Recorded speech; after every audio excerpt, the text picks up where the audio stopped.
Escape room horror games are becoming more common in recent times. Being trapped in a room and having to solve puzzles and hide from monsters to be able to escape sounds like a really solid idea for a horror game. Today, I will talk to you guys about a game that gives this idea a try. But, does it stick the landing? Hi everyone, my name is Jeremy, and this is my non-spoiler review for Do Not Open for ps5. The game was developed by Nox Noctis and published by Perpetual. Do Not Open follows the story of Mike Goreng, who just found out that his aunt died and left him a mansion as inheritance. Apparently, he decides to go live in the mansion with his wife and daughter. Mike becomes trapped in a warped version of the mansion, not knowing what happened to his wife and daughter or what is happening. It is up to you to solve the different puzzles hidden throughout the mansion to get all the keys to escape and piece together the story. The story of Do Not Open is fragmented and presented to the player through cutscenes and documents that contain story and lore that the player will need to piece together to understand what truly happened. In order to get the entire story, you will have to play the game multiple times. The game features some decent voice acting that manages to add an emotional layer to the story and elevates the story presentation. In what regards to the visuals, the game has some very good visuals that go for a hyper-realistic look. Character models look decent, but the environments look outstanding. Every room in the mansion looks incredibly detailed, and they managed to present accurately the Victorian aesthetics of the mansion. Monster design looks scary, but there's only one monster throughout the game. But at times, you will get random jump scares of ghosts that look kinda creepy. In what regards to the performance of the game ran at 60 FPS at a consistent frame rate. I didn't encounter any bugs or glitches or frame rate drops. In what regards to the music and sound design, I have to say it's really good. The music generates some good atmosphere, but it is mostly focused on generating tension, especially when there is an enemy in the area. The music manages to keep you immersed in the spooky setting and makes you feel the pressure of trying to escape the room you are trapped in. Sound design is key in this game, because not only do you have creepy sounds all around you, but when the monster starts looking for you, you need to crouch and be silent, and the different floors generate different volumes of noise, so you need to take that into consideration and be very, very careful.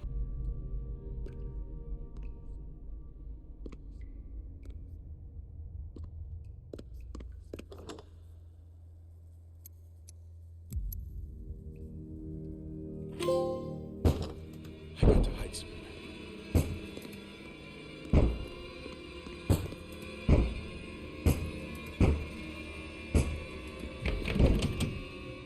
I'm safe here.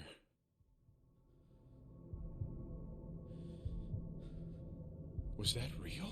So let's talk about the gameplay. Do Not Open is a survival, puzzle, horror escape room game. You have a main hub area from where you can go to different rooms. Each room is almost like a stage where you need to solve 1 to 2 puzzles to get a key and escape. You have 10 minutes to solve the puzzles. If the timer runs out, the monster goes into the room, making it really hard to solve the puzzles. If you manage to solve the puzzles before the timer runs out, the monster comes in and you need to escape by finding the exit door, all while evading the monster. You can crouch or walk to make less noise. You can hide under tables or inside closets so that the monster doesn't see you. Making noise attracts the monster and it could spell doom for you. Once you complete the room and escape, you use the key that you found in that room on the main door of the mansion. You need a total of 4 keys to finish the game, meaning that the game has 4 stages. Each room can be completed in 5 to 10 minutes, but by design, you will fail occasionally. Each time you fail a room, you go back into the main hall and you need to access the stage to do it all over again. It is important to clarify that once you complete the room, you do not need to repeat it.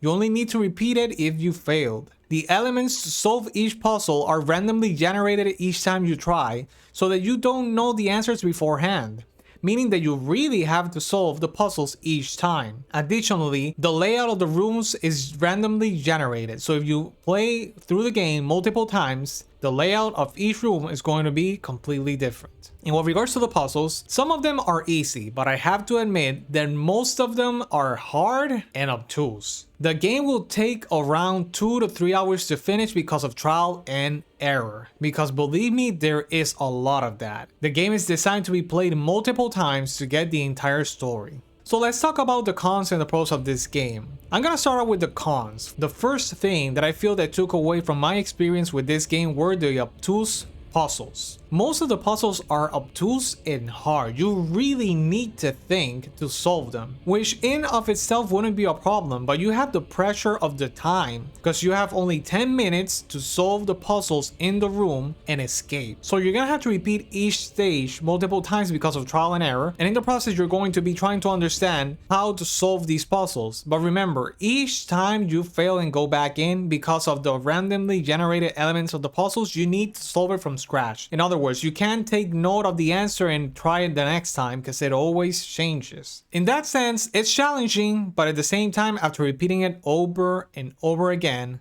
it gets frustrating. Which takes me to the second shortcoming of this game. Gameplay gets tedious after way too many tries. Like I said before, this game is designed with trial and error in mind and multiple playthroughs in mind. Meaning that the developers were expecting the players to fail to learn certain things and to repeat the stages to do them better. The challenge of the puzzles the first time around is fun, but after repeating it over and over and over again, depending on how many times you die, it gets frustrating and it gets tedious.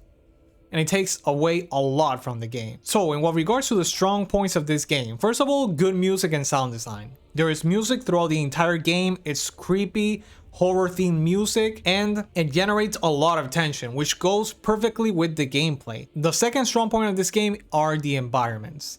The mansion setting is a classical setting for horror games, and in this case, they delivered and they were successful in it because the environments are highly detailed, the aesthetics of the mansion are spooky, are creepy. It's a delight to just see how beautiful and creepy every single room is. So in conclusion, Do Not Open has a lot of good things going for it. Some good looking graphics and beautiful detailed environments, good music, sound design and voice acting, and an interesting story. However, where the game stumbles is in the execution of its gameplay. Solving puzzles and trying to hide and survive the monsters searching for you manages to be fun the first time around. Sadly, the game requires a lot of trial and error, and after repeating the obtuse and challenging puzzles a few times, the gameplay gets tedious. All of this will leave players with some very mixed feelings towards the game. To me, it's clear that there's a solid idea here, but sadly, I feel like they missed the mark. For this reason, I recommend the game, but with caution. So that's gonna be it for my non-spoiler review for Do Not Open. The game is available for the PS5 and it is available on Steam too. So if you guys are interested, go check it out. I hope you guys enjoyed this and I'll see you guys next time. Bye.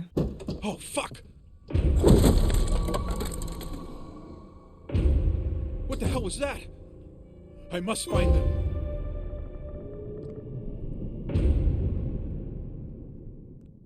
Hi everyone, if you enjoyed this video, please hit the like button and subscribe to our channel to keep up to date with our content.